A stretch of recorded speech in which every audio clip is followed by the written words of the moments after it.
हम लोग चलते हैं। आज जो मैं आपको बैच नंबर 64 शुरू कर रही हूं, उसमें सबसे पहले मैं बता दूं आपको कि ऑब्जेक्टिव इंग्लिश में आता क्या है। देखो, ऑब्जेक्टिव इंग्लिश में आता क्या है, एक तो ग्रामर आता है, वोकैबुलरी आता है, और तीसरा रीडिंग पोर्शन आता है। जनरली स्टूडेंट्स क्या करते हैं, और यहां तक कि टीचर्स भी क्या करते हैं, वो ग्रामर पढ़ा देते हैं।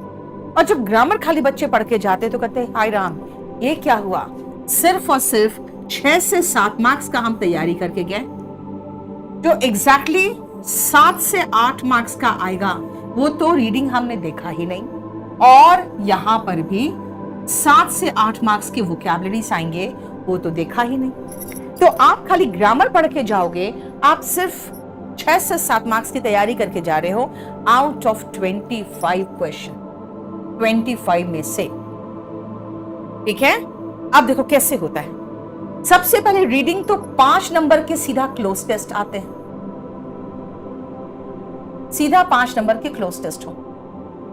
2 नंबर का सीधा सेंटेंस अरेंजमेंट होता है, मैं प्री की बात कर रही हूं। सेंटेंस या वर्ड अरेंजमेंट 2 नंबर के होते हैं। इतना तो आपके सीधा सीधा जो एकदम एग्जैक्टली आएंगे रीडिंग से। अगर आप ग्रामर की बात करोगे तो इसमें 2 से 3 डिटेक्टिंग एरर होंगे,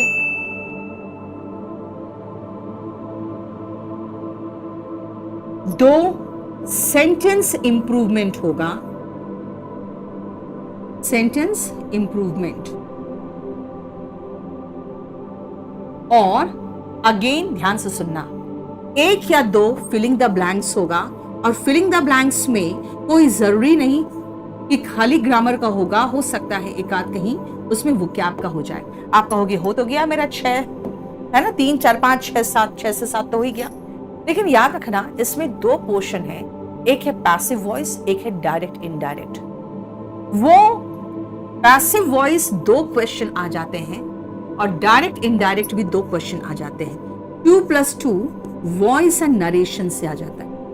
तो एक्चुअली देखा जाए आपको तो सिर्फ 2 चैप्टर से ही आपके 4 क्वेश्चन लगभग रहेंगे, और पूरे ग्रामर का मिला लो तो करीबन 5 से 6 क्वेश्चन। तो आपको बहुत स्ट्रैटेजिक तरीके से प्रिपेयर करना पड़ेगा। अगर आप सोचोगे हाँ हम सारे चैप्टर्स कर लो सारे चैप्टर्स, और वो कराना भी हमारा काम है। क्यों? क्योंकि हम आपको पूरे पैसे ले रहे हैं, आधे पैसे तो ले नहीं रहे हैं कि आधा ग्रामर पढ़ाएंगे। लेकिन आपका काम क्या है कि ग्रामर, वोकैब और रीडिंग तीनों पे ध्यान देना है। अगर आप कहोगे तीनों पे ध्यान देना तो पहले किस पर ध्यान दें? तो सबसे पहले आप कोई भी भाषा पढ़ने जा रहे हो तो भाषा की समझ तो विकसित करो। सबसे पहले इस सेशन को लाइक करो और इस चैनल को सब्सक्राइब करो और इस सेशन को शेयर करो। उसके बाद मैं पढ़ाऊंगी। वो क्या भी याद नहीं रहता, कहां से रहेगा आरजी मोटिवेशन? नहीं रहेगा जब वो कृपया यहीं रुकी हुई है।